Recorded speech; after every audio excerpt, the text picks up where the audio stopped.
Timeline, 5000 ans d'histoire, Richard Fremder. Pourquoi ça peut être dangereux ? Vous disiez tout à l'heure, ça peut être dangereux. Alors, bonne question. Il y a des points qui peuvent provoquer des malaises. C'est-à-dire que quand il y a un point au-dessus de la tête, qui est un point formidable pour la mémoire et la concentration, mais qu'il ne faut jamais poser en premier point. C'est-à-dire qu'il faut poser les autres points dont on a besoin pour rééquilibrer un système nerveux, et le point qui est au-dessus de la tête, le poser en dernier. Pourquoi ? Parce que si on le pose en premier, il peut déclencher des syncopes. D'accord. D'accord ? Okay. Et il y a un autre point qui est le méridien du rein, qui est sous la voûte plantaire. Lui aussi, il est syncopal.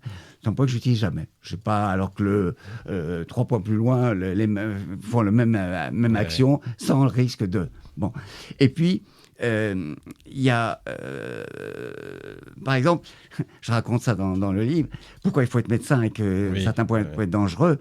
J'étais rue de Ponthieu dans un centre de rhumato, une dame que je connaissais bien, et à qui j'avais soigné beaucoup de choses, et puis elle dit, oui, aujourd'hui j'ai mal au genou.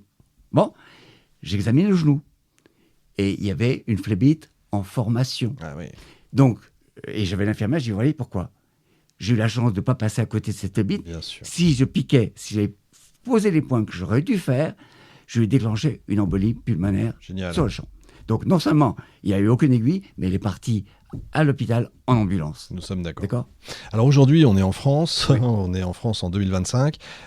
Trouver un médecin, c'est déjà très compliqué. Voilà. Si on veut, suite à l'émission, j'imagine beaucoup de gens vont se précipiter pour tester, pour voir un médecin acupuncteur. Est-ce qu'il doit être chinois ?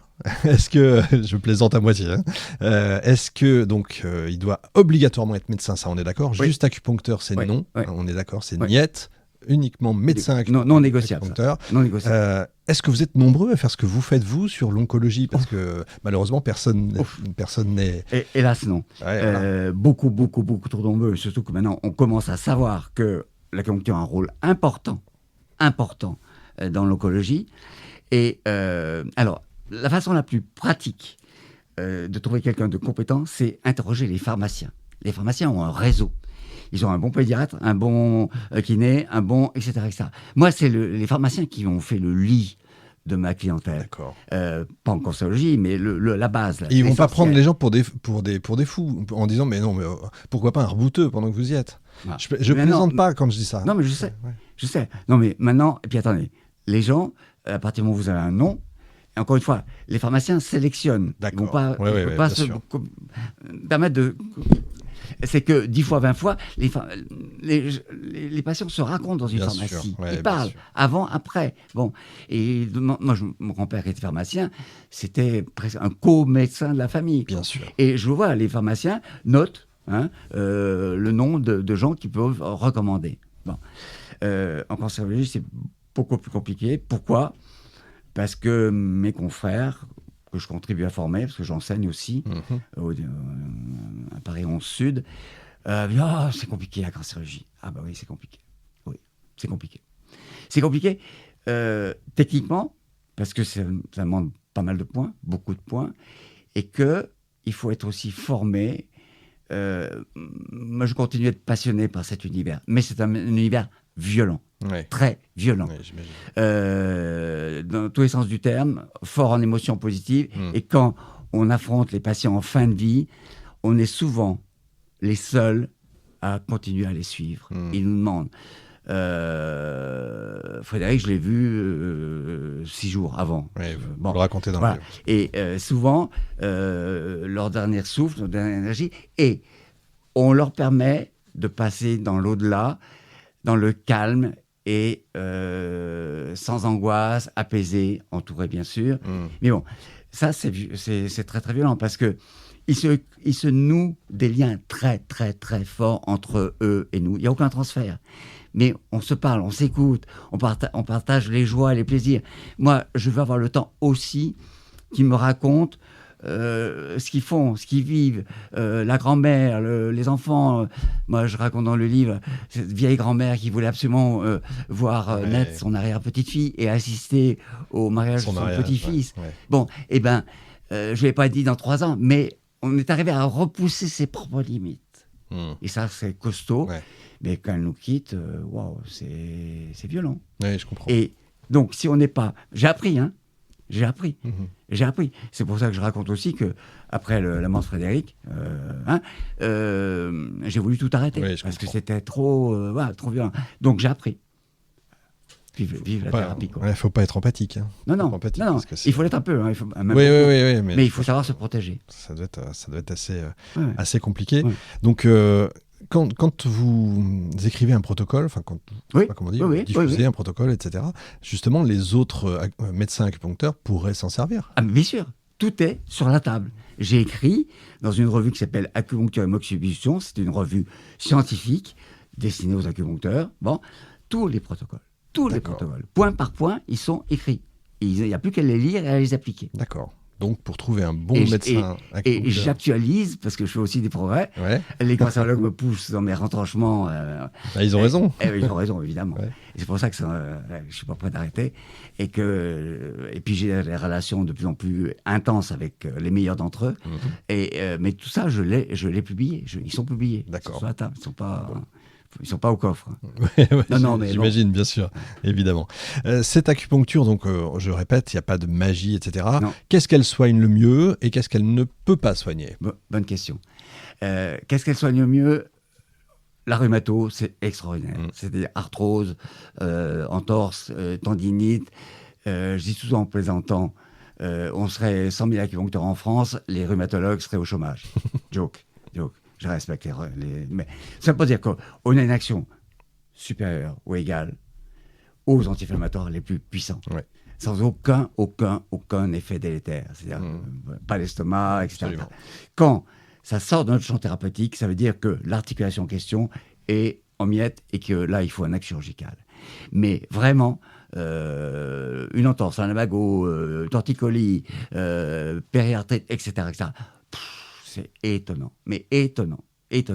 L'autre domaine, c'est ce qui m'a amené à faire connaître l'acupuncture, c'est tout ce qui est neurovégétatif, c'est-à-dire de la petite angoisse en passant par la grosse dépression, le burn-out, et puis tout ce qui est psychosomatique, c'est-à-dire asthme, tout ce qui est gastrodigestif, colite, etc. Là aussi, on est très puissant. Et ce qui est intéressant, que je veux souligner, c'est qu'on a une action de terrain. Non seulement on soigne le symptôme, mais on fait disparaître le terrain. Alors, les jamais été le jour, ça n'existe pas.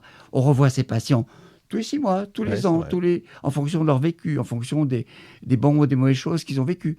Mais une fois. Oui, c'est ça. Et il faut savoir aussi que chaque séance est inscrite en nous comme sur un disque dur. Il y a une mémoire du corps qui est incroyable. Les patients que je n'ai pas vus pour des raisons X ou Y depuis 1 an, 2 ans, 3 ans, on se revoit, boum. Alors bon, une conversation qui reprend. Et ce qui est intéressant, c'est que souvent, ce qui a un peu lâché est rattrapé. En une séance, les points mettent ce que j'appelle bouchée double et rattrapent ce qui a lâché. Et là, les gens disent « Ah, j'avais oublié que ça marchait aussi bien. Ouais, » Voilà. Ça, c'est toujours très... Et qu'est-ce que ça ne soigne pas? Alors, pourquoi ça ne soigne pas un cancer? C'est pas dans notre champ thérapeutique du tout. Parce qu'on n'a pas de points qui ont une action comme les chimiothérapies qui vont détruire les cellules cancéreuses. Non. Mais on va contribuer, je dis bien contribuer, à éviter que ça revienne. C'est-à-dire que il y a un cancer, il arrive parce qu'un jour, la porte est ouverte, alors qu'elle aurait dû être fermée, et il y aurait dû y avoir des gendarmes, il n'y en a plus. D'accord? Donc, la cellule cancéreuse, mais comme un virus, c'est un voyou qui est rentré et qui a proliféré, etc. Plus on augmente l'immunité, donc les gendarmes, plus on augmente les chances de non-rechute. D'accord. C'est pour ça que les patients, à leur demande, je les vois moi tous les 3 mois, pour stimuler leur immunité, pour rééquilibrer les émotions, pour régler ça ou ça qui a pu se dérégler pendant 3 mois. Okay. Et à leur demande, et moi, ça me permet aussi, à ma façon, mais les cancérologues, évidemment, continuent à les suivre selon des protocoles très précis. Bien sûr. Mais ça, voilà. Mais on évite les somnifères, on évite bien sûr. Les aléas de la vie. Très bien. Qu'est-ce que ça soignera pas non. Autre chose, pardon. Ouais. Il y a un domaine qui nous échappe complètement, c'est la phlébologie. Tout ce qui est insuffisance veineuse, c'est pas du tout D'accord. notre domaine. Autre chose, tout ce qui est endocrinologie, c'est-à-dire on prétend pas soigner un diabète, on ne soigne pas une hyperhypothyroïdie, etc. D'accord. Les addictions, par exemple, Alors, le tabac. Oui. Moi, je m'en occupe pas parce que vous pouvez pas tout faire. Mais oui, j'ai des confrères qui font ça. Alcool, tabac, drogue, je sais pas trop. Aux États-Unis, ils le font, mais je crois qu'en milieu hospitalier, tous les jours, enfin, je ne connais pas les avancées thérapeutiques. Mais les addictions, oui. Ouais. Oui, avec ou sans psychothérapie. D'accord, parce que là, on travaille sur le terrain. Oui, encore une fois. Il faut aussi qu'il y ait 2, 3, 4 doigts de volonté quand même. Hein. Ouais. D'accord. Beaucoup me demandent si ça fait mal, moi, parce que quand j'en parle, il y a des aiguilles qui font un peu plus mal que d'autres, sur les doigts par exemple, mais normalement ça va pas très loin. Moi, les miennes, elles sont très très fines. Hein. C'est en plus, parce qu'il y a des aiguilles différentes selon les personnes. Et puis selon la qualité. Moi, les miennes, c'est un axe. J'aurais dû en apporter, j'en ai pas là. À la radio, ça passe pas bien. Ça vous inquiétez pas. Et puis la pointe est travaillée machine et la pointe est conique comme un javelot. Donc la poncture, il faut avoir la main légère. La prétention de penser que je l'ai. Et un patient craintif, je commence toujours par des points qui font pas mal. Simple, je ne vais pas attaquer par le bout des doigts parce que à ce moment-là, Et j'ai récemment eu une amie qui était phobique des aiguilles et la rare fois où j'avais pu la piquer pour les problèmes d'insomnie, ça avait marché. Hein, et il se trouve que récemment, j'ai 2 patientes aveugles. Bon, et j'ai dit, mais alors je lui ai proposé, j'ai dit, écoute, si tu es d'accord, tu fermes les yeux, je te dis avec ma main où est-ce que je suis, et c'est passé. Et c'est comme ça qu'elle est arrivée à vaincre sa phobie, et sur lequel j'ai réglé un problème elle était bloquée à cause de cette phobie. Quand je respecte, mais bon. Oui, bien sûr. Ouais, c'est amusant ça. C'est assez mais bon, alors j'explique toujours aussi que la première séance, évidemment, je fais très très attention, la suite après. Mais je dis toujours aux patients, quand vous allez voir le bien que ça va vous faire, ces aiguilles vont devenir vos amis, d'accord ? Et parce que les séances d'acupuncture post-chimiothérapie sont parfois plus durement ressenties que celles que je fais la veille ou l'avant-veille d'une chimiothérapie. Eh bien, il faut savoir oser lever un peu le pied. Dire, OK, je ne pose pas tel point parce que ça va être un peu dur. Et je ne veux pas qu'il y ait un mauvais souvenir de cette séance. Donc, il faut avoir osé lever le pied. On perd peu ou pas d'efficacité. Il est évident il faut écouter le patient. Oui, bien sûr. Il est évident, et là je le répète parce qu'on ne sait jamais, vous n'achetez pas vous-même des aiguilles sur Temu ou je ne sais quoi, vous ne posez pas vous-même ce genre de choses, c'est grave. Les aiguilles, elles sortent je montre très clairement qu'elles sortent d'un certain blister, elles vont dans une boîte jaune, et cette boîte jaune part à 50 km de Paris dans une usine qui les fond et qui rejoint les bistouris, les intramusculaires, etc. Elles sont jetées à chaque fois. Ah oui, à une date précise, et ça part pas dans une déchetterie hypothétique. C'est très très important. Depuis les années 80. Et j'ai vu arriver sur le marché les aiguilles à usage unique. On m'a demandé, moi, quelles aiguilles je souhaitais, parce qu'il y a des confrères qui aiment piquer avec des aiguilles plus longues. Peu importe, l'important c'est de piquer. Et 80, entre parenthèses, c'était l'avènement du sida et de l'hépatite C. Et ceux qui voulaient nous flinguer, ils étaient nombreux. Et attention, l'acupuncture va vous transmettre le sida et l'hépatite C. Donc le conseil de l'ordre, moi, j'ai pas hésité. Mon stérilisateur est parti aux encombrants. J'ai acheté ces aiguilles et je montrais clairement, on exagérait le geste, les aiguilles ne sortaient pas de ma poche et partaient dans cette boîte. Bien entendu. Donc tout ça, c'est nickel. Tout ça, c'est pour à la fois rassurer, bien sûr, hyper important. Et expliquer. Timeline, 5000 ans d'histoire, Richard Fremder.